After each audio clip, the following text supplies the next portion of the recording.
विद्यालय में देर से आने पर प्रधानाचार्य ने बच्चों को दी हिदायत। बच्चों को बाहर खड़ा देखकर बौखलाया भीम आर्मी का नेता। पत्रकार बनकर बच्चों का लेने लगा इंटरव्यू। मोहित नाम का नेता पत्रकार करता है क्षेत्र में वसूली। क्षेत्रीय लोगों ने कई बार किया इस फर्जी पत्रकार का विरोध। उत्तरीपुरा के सेवा मंदिर इंटर कॉलेज में पहुंचे मोहित नाम का फर्जी पत्रकार। क्षेत्र में अपने नाम भीम आर्मी का नेता बताकर गांठता है लोगों पर रौब। भाई साहब यहाँ बच्चे खड़े थे, हम यहाँ पे इधर से गुजर रहे थे तो हमने देखा बच्चे अंदर नहीं गए, तो इनसे पूछा कि भैया कैसे खड़े हो, तो बोले भैया हमको अंदर मास्टर जाने दीजिए। हमने यहाँ से बच्चों को लेकर गए अंदर, तो मास्टर बोल रहे हैं कि तुम्हें जो कुछ करना है करो जाके, हमारे नाम कंप्लेन देना दे दो जाके, हम बच्चों को अंदर नहीं लेंगे। ये सेवा मंदिर इंटर कॉलेज स्कूल है जिसमें प्रिंसिपल जी मना कर रहे थे और मास्टर भी हैं कई लोग, वो भी मना कर रहे थे। बाकी सारे बच्चे हैं, कहते हैं जो करना है कर लो, नहीं अंदर क्या कर रहे थे भाई साहब, करना कर लो, अंदर नहीं लेंगे। भाई साहब पूछ रहा क्या कर रहे थे, करना है कर लो, अंदर नहीं लेंगे। डेली आते हो आप लेट? यस। डेली लेट आते हैं? डेली नहीं, आज ही लेट हुआ। आज लेट आए हुए? आज ही लेट हुए। आज है ना सर, आज ही लेट हुआ। अब आप कह रहे थे, अब यहाँ से कह रहे थे भागो। भाई साहब समझ रहे हैं ना आप? ठीक है, ओके ठीक है। आपका नाम क्या है छोटू? कहाँ पढ़ते हो? आप भी सेवा मंदिर में पढ़ते हो? आप? हम भी भाई जी। क्या नाम है आपका? विशाल।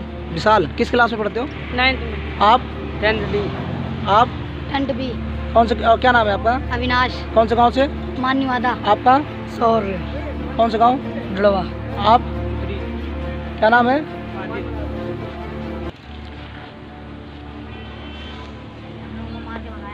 हमारा डॉक्टर दिनेश कुमार द्विवेदी। आप इस विद्यालय में किस पद पर तैनात हैं? हम इस विद्यालय में प्रधानाचार्य के पद पर तैनात हैं और 30 अगस्त 2022 को हमने कार्यभार यहाँ ग्रहण किया था। क्या मामला हुआ था? मामला ये है सर कि जब से हमने कार्यभार ग्रहण किया है तभी से मैं देख रहा हूँ कि असेंबली के बाद भी 150, 200, 250 बच्चे जो है असेंबली होने के बाद भी बाहर खड़े रहते थे। जब हमने ज्वाइन करने के बाद इस पर नोटिस किया, ध्यान दिया, तो हमने इस पर जो है अंकुश लगाना शुरू किया। असेंबली में कई बार बच्चों को अनुशासन से समय से आने के लिए कहा, अनुशासन में रहने के लिए कहा, तो कुछ उसमें कुछ हद तक सुधार हुआ। लेकिन इधर अभी भी करीब 100-150 बच्चे असेंबली होने के बाद हमारे आते हैं स्कूल में, तो उन पर हमने किया कि अगर जुलाई से लगातार उनको हम वार्निंग दे रहे हैं, अगर इस तरह करेंगे तो हमारी पता लगा कि पहला पीरियड चल रहा, पूरा होने को है, तब तक बच्चे आते जा रहे हैं। तो हमारा ये था कि इन बच्चों को थोड़ा सख्त हिदायत दी जाए। लेकिन उसमें हमारे ही विद्यालय के कुछ शिकार लोग, एक हमारे यहाँ सतीश चंद्र अध्यापक हैं, उनके ही सेक्शन के अधिकतम बच्चे हैं जो बाहर खड़े रहते हैं। और कल एक घटना ये हुई कि असेंबली हो गई, उसके बाद सतीश चंद्र और एक अध्यापक हमारे यहाँ ब्रजभूषण है, ये दोनों लोग गेट पर हमने भेजा कि ये जो बच्चे हैं इनमें से चूंकि लड़कियां हैं तो लड़कियों को आप नहीं जाए, इनको अंदर कर लीजिए और लड़कों को वार्निंग देके बाहर भेजिए कि ये कल से समय से आए। उसके बाद मैं क्लास में चला गया। तीसरा पीरियड चल रहा था, 9 बजे से 9:30 के बीच में चलता है, तो मैं 12वीं की क्लास में, लड़कियों की क्लास में था, पढ़ा रहा था। तो उस दौरान जैसे ही क्लास से मैं निकलने वाला था, तब तक एक अपने आप को मोहित नाम बताने वाला पत्रकार कि मैं पत्रकार हूँ, लड़कियों की क्लास में ज़बरदस्ती घुसने की कोशिश की। मैंने मना किया, मैं बाहर निकला क्लास से।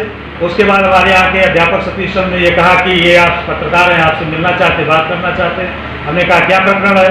तो ये लड़कों को क्यों निकाला गया? हमने कहा आप कौन है, क्या है, अपना परिचय को दीजिए। तो उन्होंने कहा कि मैं पत्रकार हूँ। हमने कहा अपनी ID दीजिए, तो ID वो दे नहीं रहे थे। हमने कहा आप ऐसे न जबरदस्ती स्कूल में घुस के चले आए, क्यों कर रहे हैं? तो वो हमसे झगड़ा नहीं पे हमारा हो गया कि मैं भीम आर्मी का नेता हूँ, मैं ये कर लूँगा, वो कर लूँगा। बहुत लोगों को हमने जो है देख लिया है, देख लूँगा आपको।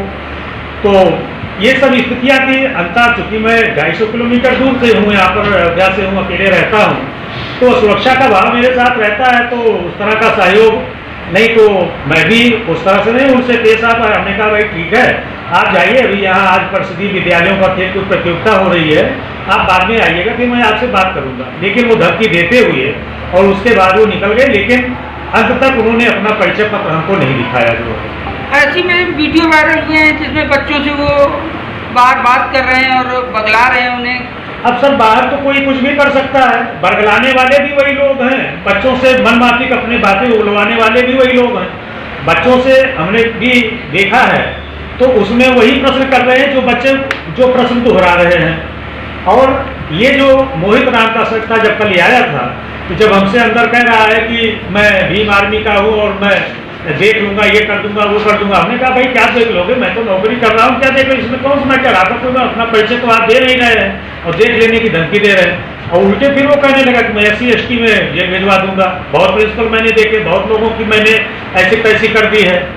और फिर जाते जाते वो ऋण दे गया कि हम तो जो है ऐसे करते, अगर कुछ हमको व्यवस्था होगी तो हम फिर हमने व्यवस्था से क्या मतलब है, व्यवस्था का मतलब उनका पैसे का इशारा था।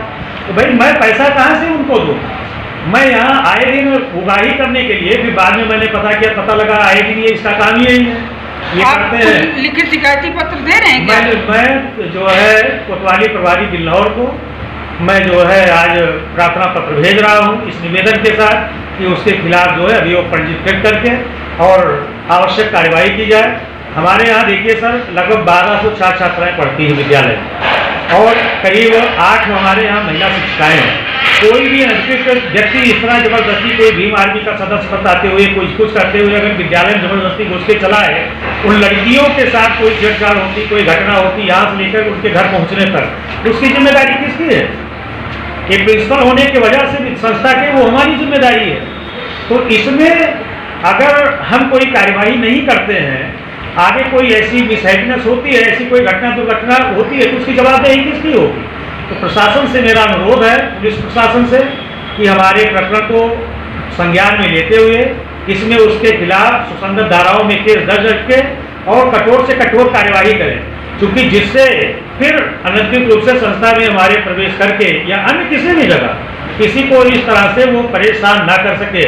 और चूंकि इतने बच्चे पढ़ते हैं और आने वाले बच्चों का भविष्य और इस क्षेत्र का जो भविष्य है वो अंधकारमय ना हो, इसलिए प्रशासन कड़ी से कड़ी कार्रवाई करे, यही मेरी इच्छा है।